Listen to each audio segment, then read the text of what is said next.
Terima kasih Anda masih bersama kami dan bagi Anda yang baru saja bergabung, kami hadirkan kembali informasi utama hari ini. Diduga akibat korsleting listrik, satu unit mobil terbakar di teras rumah.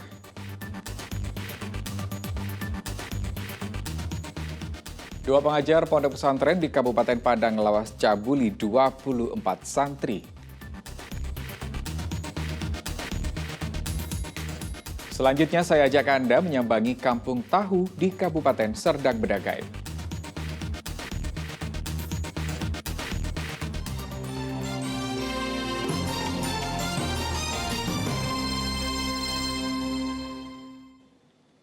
Sejak viralnya pernyataan pegawai kantor pajak Bursok Antoni Marlon yang berdinas di Kanwil DJP Sumatera Utara II di Pematang Siantar, kantor pajak di Pematang Siantar tetap berjalan normal. Sosok Bursok Antoni Marlon viral di media sosial usai menuding Menteri Keuangan Sri Mulyani menjadi backing perusahaan bodong. Tidak hanya itu, Bursok juga meminta Sri Mulyani mundur dari jabatannya. Bursok Antoni Marlon diketahui menjabat sebagai Kepala Subbagian Tata Usaha dan Rumah Tangga Kanwil DJP Sumatera Utara II di Pematang Siantar. Selama bertugas, Bursok hanya tinggal di hotel dan hingga saat ini Bursok belum bisa ditemui di kantor pajak di Siantar. Terkait pernyataan viral salah satu pegawainya, pihak kantor pajak Pematang Siantar tidak ingin memberikan tanggapan terkait apa yang diucapkan pegawainya. Ya kondisinya apa seperti yang disampaikan beliau aja Pak. Iya. Ya. Jadi kalau kami tidak bisa memberikan informasi lebih lanjut Pak ya. Benar. Kondisinya Karena itu kan pribadi Pak ya. Iya. Benar. Nah kita apa yang Bapak bilang ya pasti itu. Iya. program kita. Programnya. Oh iya iya. Jadi kami di Humas hanya fokus ke kegiatan itu saja.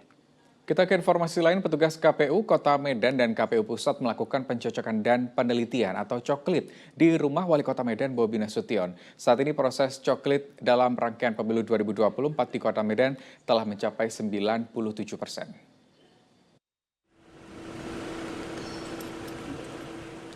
Rombongan anggota KPU Kota Medan dan KPU Pusat mendatangi kediaman pribadi Wali Kota Medan, Bobi Nasution di Perumahan Taman Setiabudi Indah, Kota Medan pada Selasa lalu.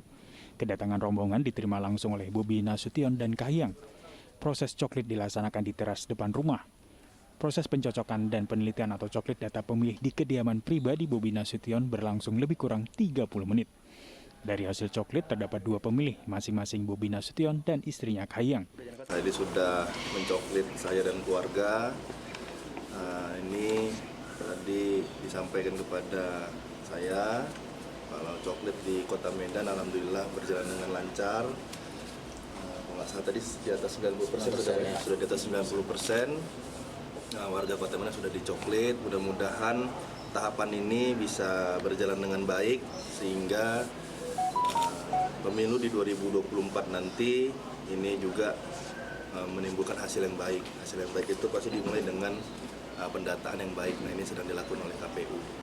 Usai pelaksanaan coklit di rumah Bobi Nasution, Komisioner KPU Pusat, Parsadaan Harhab, mengatakan coklit di Kota Medan telah mendekati rampung.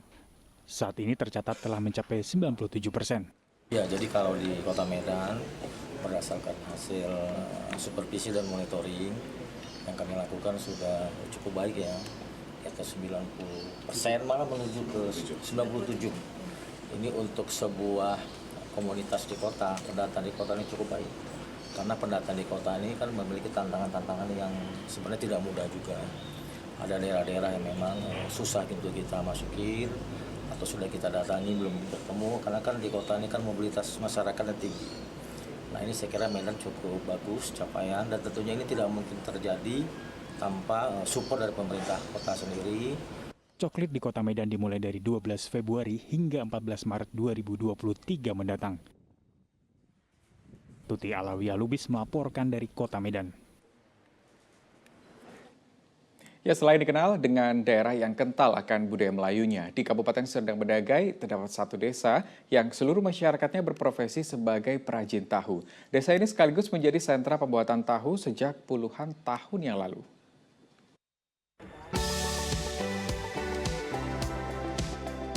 Sejak tahun 1970-an, warga yang hidup di desa Dolok Manampang, Kecamatan Dolok Masiul, Kabupaten Serdang Bedagai, mengadu nasib sebagai perajin tahu. Kegiatan ini menjadi pekerjaan utama warga untuk menghidupi keluarga tercinta. Mulanya perajin tahu hanya berjumlah 2 orang saja, namun seiring bertambahnya waktu, kini hampir seluruh kepala keluarga di desa ini berprofesi sebagai perajin tahu. Tak heran jika saat ini desa yang dihuni oleh 80 kepala keluarga dijadikan sebagai sentra pembuatan tahu. Bahkan sebagian orang menyebut wilayah ini sebagai kampung tahu.